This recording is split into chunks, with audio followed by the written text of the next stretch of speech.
For more than 75 years, it was one of history's great unsolved mysteries. A man, dead on a beach, his identity completely erased, leaving behind only a cryptic clue that said, "It is finished." But that, it turns out, was just the beginning of the story. Today we're going to trace the incredible forensic breakthroughs that finally unlocked the atomic secret he took to his grave and, at long last, closed the file on the Somerton Man. So let's go back. Picture this. It's the morning of December 1st, 1948, on a quiet beach in Australia. A body is found, just leaning against a seawall. To anyone walking by, he almost looked peaceful, like he just drifted off to sleep watching the ocean. But the truth was so much stranger. When the police arrived, they were stumped, and I mean immediately. The man was wearing a perfectly good suit, his shoes were polished, but he had no wallet, no ID, nothing to say who he was. And here's the really weird part. Every single label from his clothing had been painstakingly cut off. This wasn't just some random death. This was a deliberate, careful erasure of an identity. The medical exam just made things even more confusing. The autopsy showed some really severe problems inside his body. His organs were congested with blood, his spleen was huge. But when they ran the toxicology tests, they found no trace of any poison they knew of.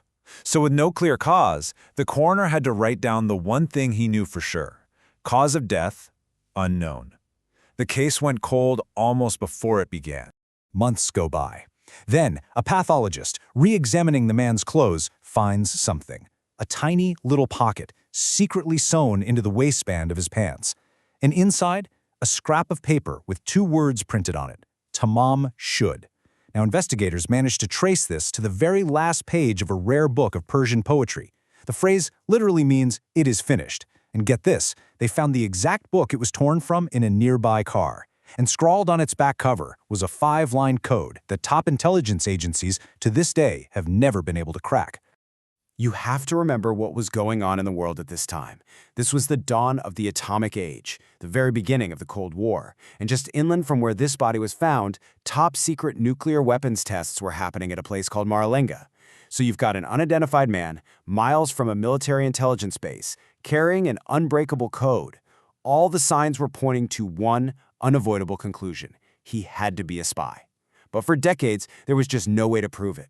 For over 70 years, the case was just frozen, a ghost on a beach. And then, in 2022, modern science gave us the first real break in the case, a breakthrough that would finally give the Somerton Man his name back.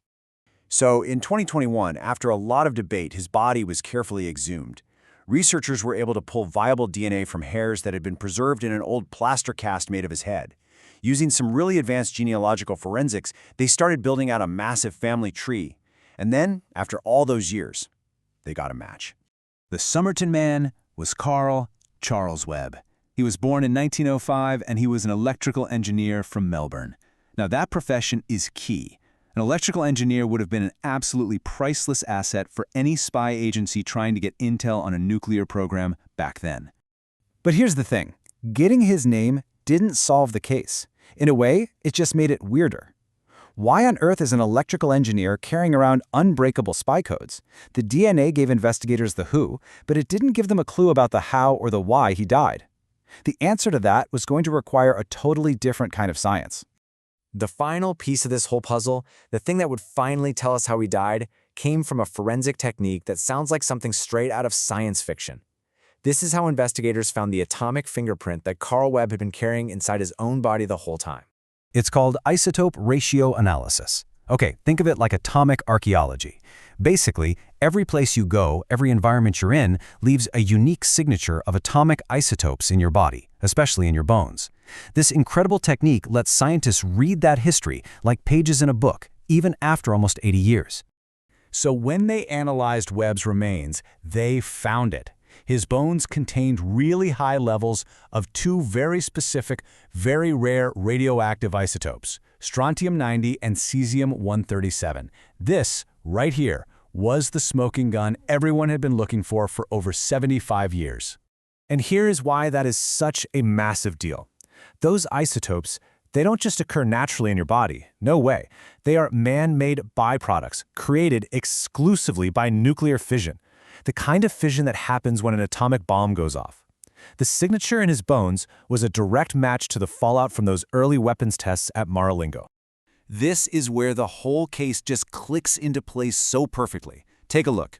On the left, you have the original autopsy findings from 1948. On the right, the known symptoms of acute radiation poisoning.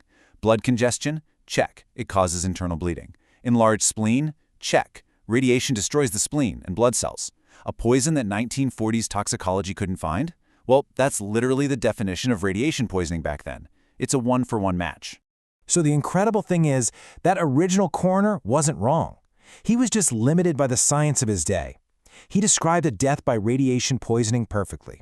He just didn't have the technology, or frankly the knowledge, to understand what he was looking at. The cause of death was right there, hiding in plain sight the entire time.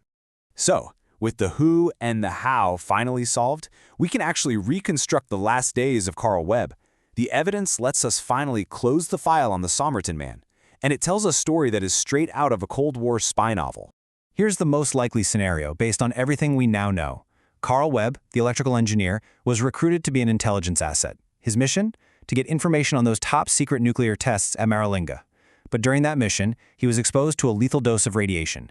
Whether that was an accident or a deliberate hit, we may never know.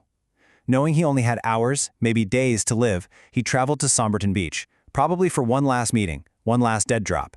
And all the spycraft, the removed labels, the hidden code, that was just standard procedure.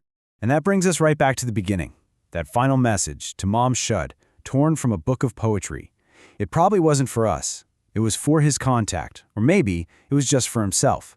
A final, heartbreaking signal that his mission and his life were over. It is finished. For 75 years, the Somerton Man was this legendary mystery. Now we know he was Carl Webb, an electrical engineer caught up in a secret war. But the final question, I guess, is this: was he just another casualty of the Cold War, or was he something more? A ghost of the atomic age, his very bones carrying a warning that we're only now, all these decades later, able to understand.